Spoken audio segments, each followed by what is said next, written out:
This lesson is section 8.1. We start a new chapter. Normally we would have gotten through maybe like 3/4 of this chapter, but we're probably just going to be able to get through the first 3 sections before we move on to a little something else before the end of the school year. Most 8th grades don't really even get this far. Some of you may have done a little bit of this. Some 8th grade teachers do not even get this far to quadratic functions. It is a fairly important section for you to learn. You'll use a lot of it in Algebra 2 as well. And this is where the graphing calculator, you can do a lot of shortcuts and a lot of stuff that the calculator will do.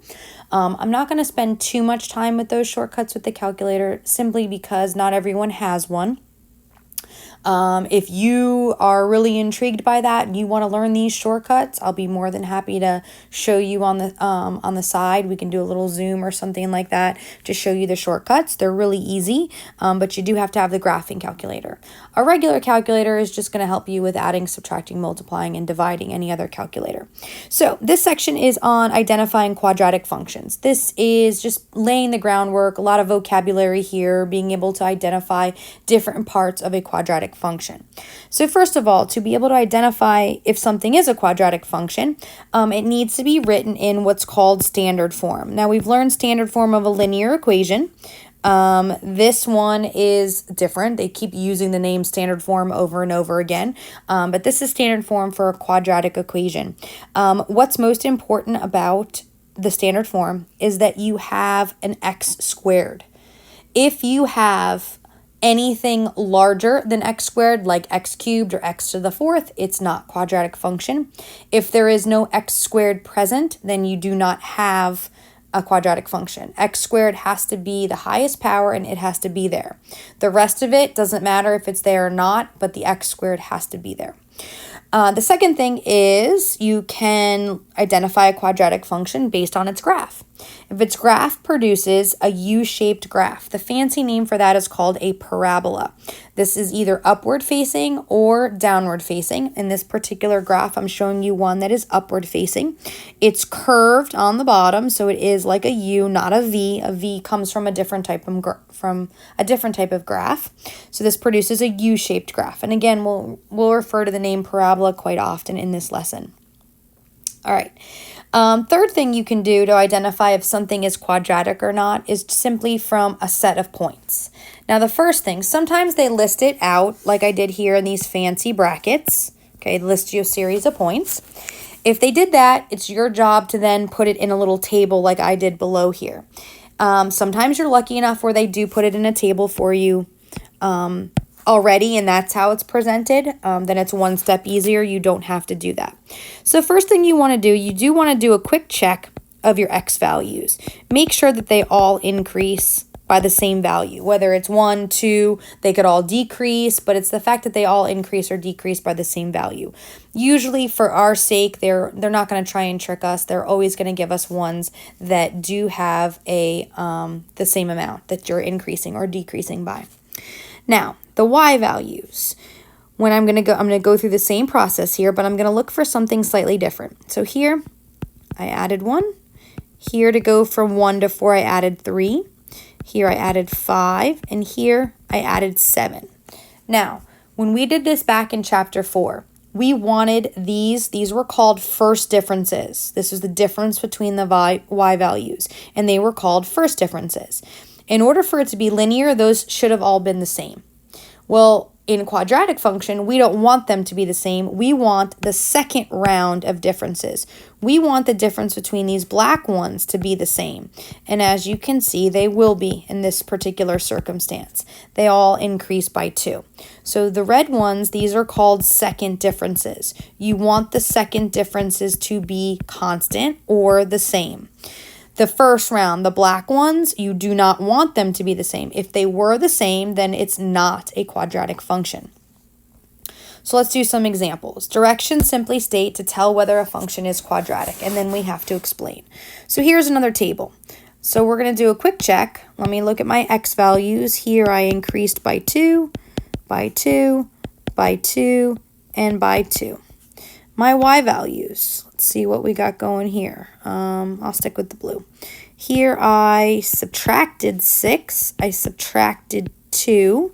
Here I added 2. And then here I added 6. These are way off. I got some negative, some positive. But again, I want the second differences. So to go from -6 to -2, I added 4. -2 to -4. What did I add to get to -2? And that would be another 4. Now to go from 2 to 6, once again, I added 4. So my second differences are the same. So what you would write as your answer is yes. You're saying it's quadratic. And your reason is because the second differences are constant. Or you can just say the same. Depends on how fancy you are. If you want, but know that I'm going to write it here in case you see it on your quizzes. Having something constant means that it is the same. So that's what would end up being your answer for question number 1. Number 2. In this particular one, y is by itself, which is how you want to look at it so it's as close to standard form. However, this one happens to be missing the key component that you need for a quadratic function, and that is x squared. So I say simply, no, there is no x squared. So that one is not quadratic. Now, number 3 is not in quadratic form. It's not in standard form yet, so I'm going to first get it by itself. When you get good at this and you've done so many of it, you might be able to already see it before you even have to move stuff around. But you're going to have to get used to getting y by itself anyways. Once you get this in this form, this is quadratic. And you can simply say there is x squared. Or you can say that it can be written in standard form. Your choice. Just be familiar with both simply because in the multiple choice question, it depends on what reason. Just be familiar with both and they basically mean the same thing. So yes, it's quadratic and the reason is because there's an x squared and it can be written in standard form. All right, next one I got a set of points. Well, if you remember, the first thing you're going to have to do is make yourself a table. So I've got x and y, -2, -9. Now, hopefully they're nice enough and they don't do anything crazy where they write the x values out of order. You want the x values to be in numerical order. Least to greatest is most beneficial to you. Okay, so let me do a quick check here. It looks like everybody simply increases by 1. That could be a simple mental check. You don't really have to write it out or be crazy about it. You could just quickly glance and make sure that they're all increasing by the same value. Now, for my y values, let's see what happens here. I add 7. This one I added 1.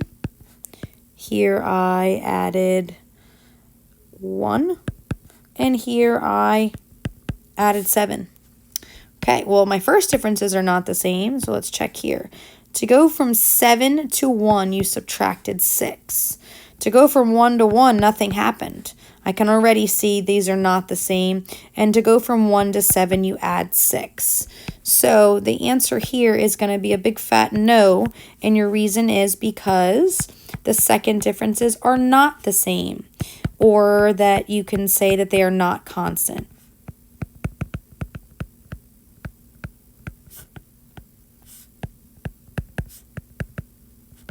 Again, I'm going to write here in parentheses that they are not constant. Simply so you are familiar with the word constant. Again, it may appear in a multiple choice question. All right.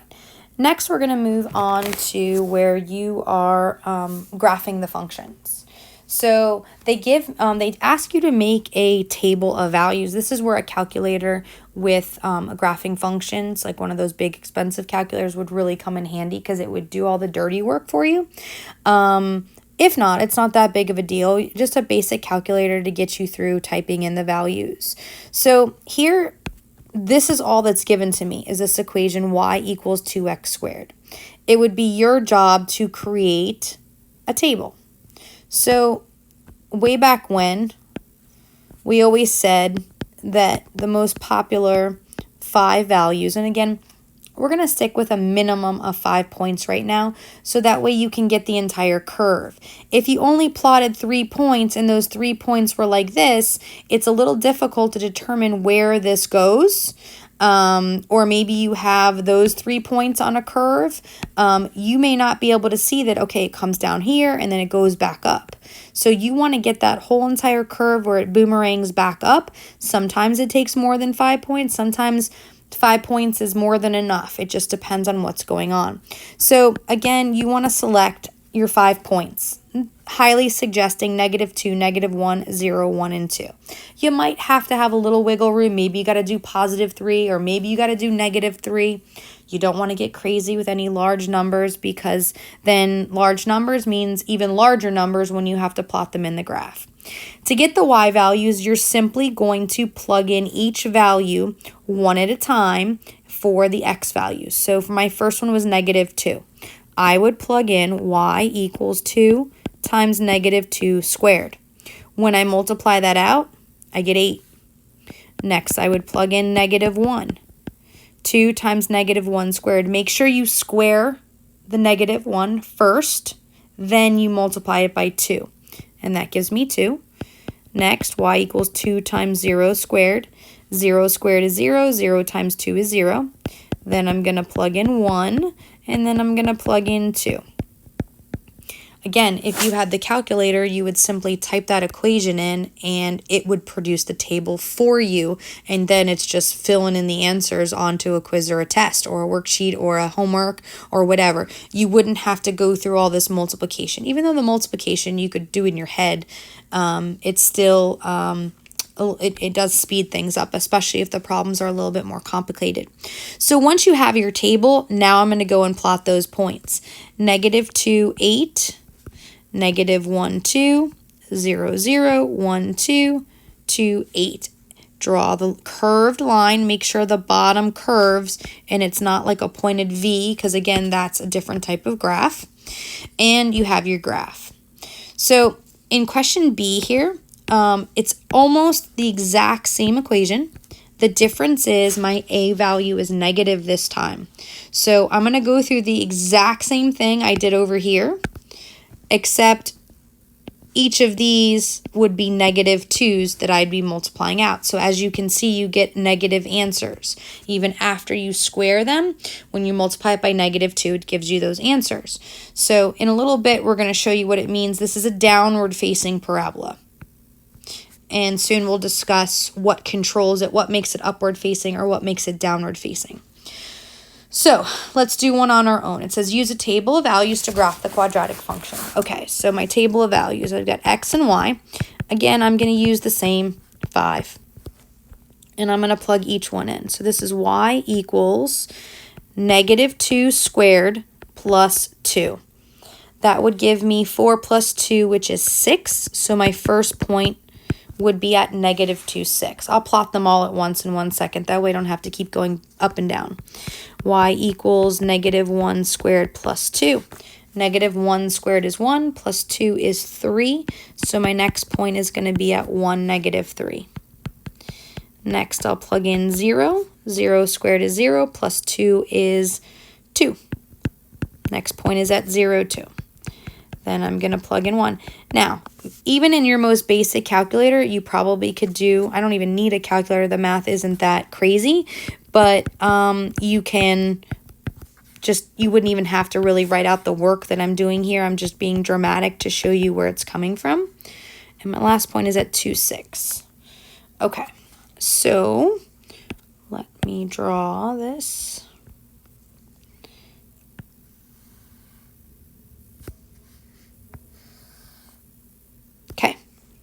So first point is at -2, positive 6. -2, 1, 2, 3, 4, 5, 6. -1, positive 3.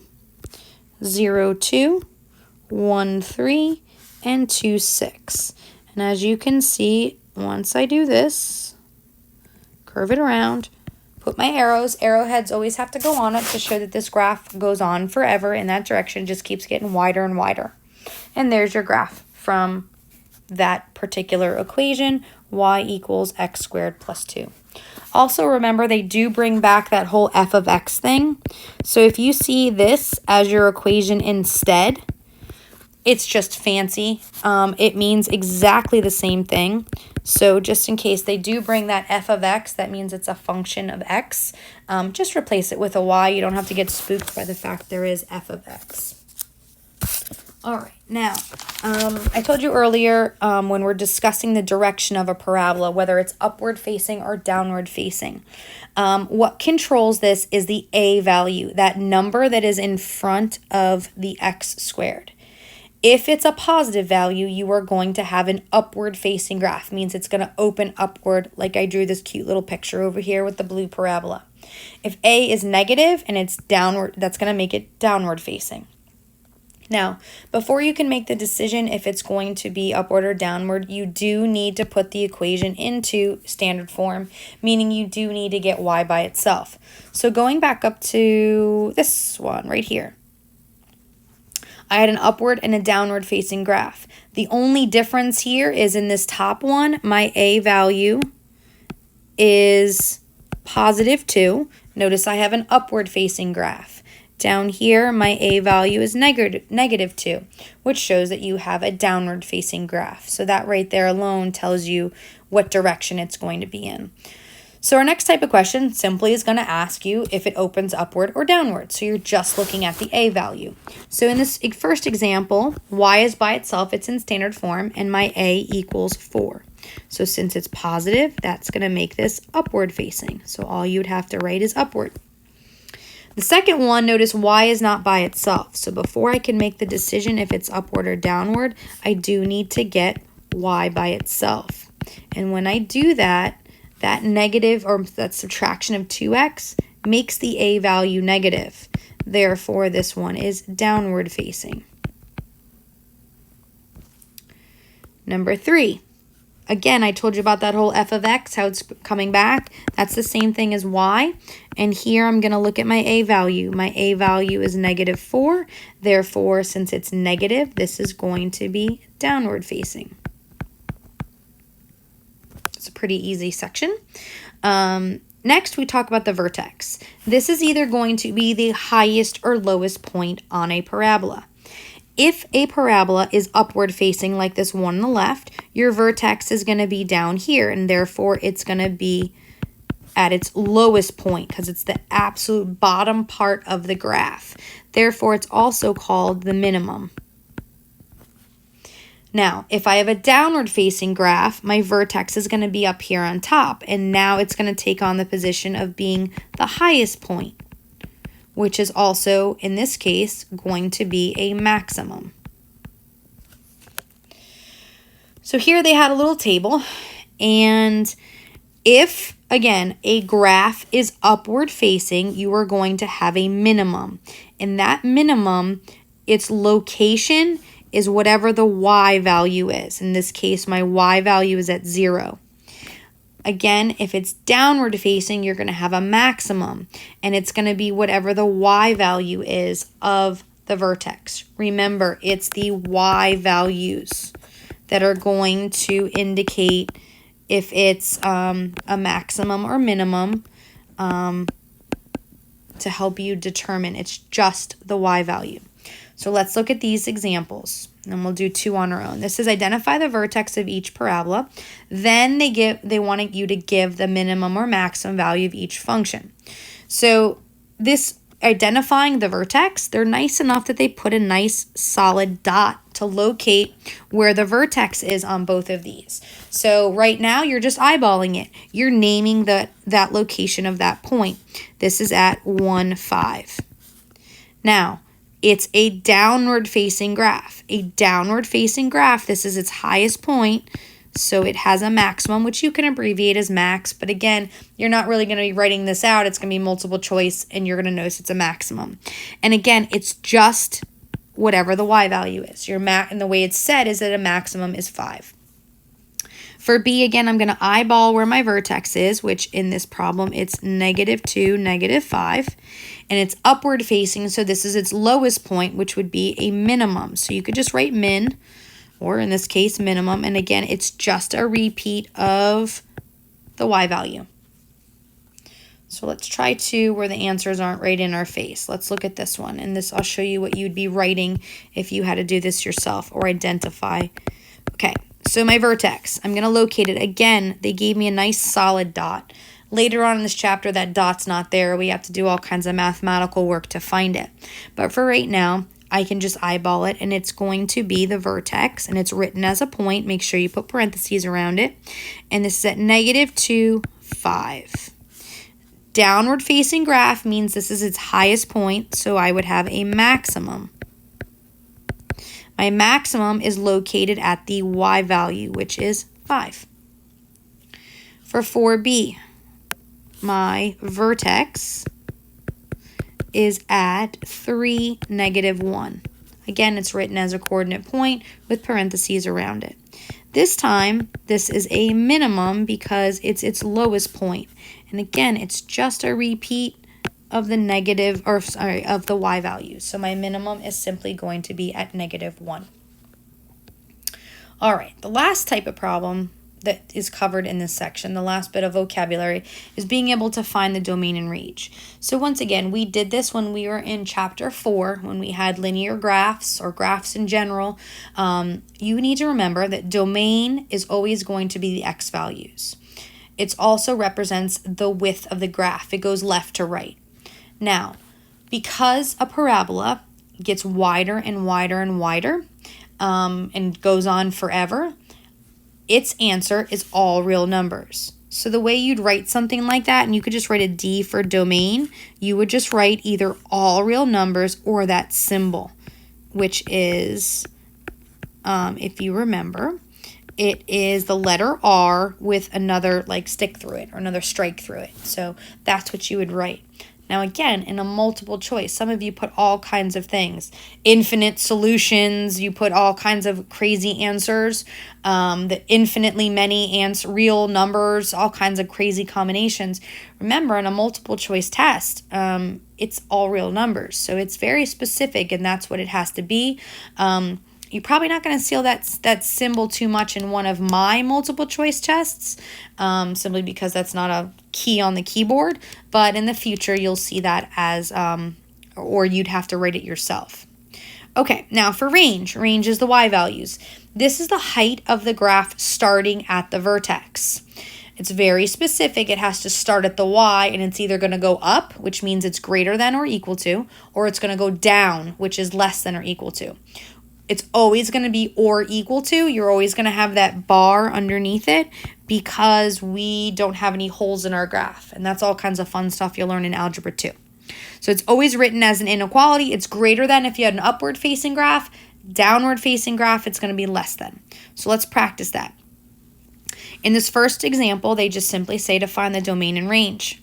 All right, so once again, they identify the vertex for me with a nice solid dot. This is downward facing. So when I go to write the domain, I'm going to write all real numbers. Now let's talk about the range. Your maximum in this part is a 4. It's the y value of your, here my y value equals 4 at the maximum. And it is everything down below. So that's why it's less than, is because it is downward facing, and all the y values below that point are going to be less than the 4. All right, let's do this one. So right away, I don't even have to think about it. My domain for each one of these is all real numbers. Just something to memorize. It's always, always, always going to be all real numbers. There's no math involved. It's just you memorizing that. Now, my range. Okay, going to start off with a y in both circumstances. I just got to figure out which symbol it's going to be. So my y value here is at -4.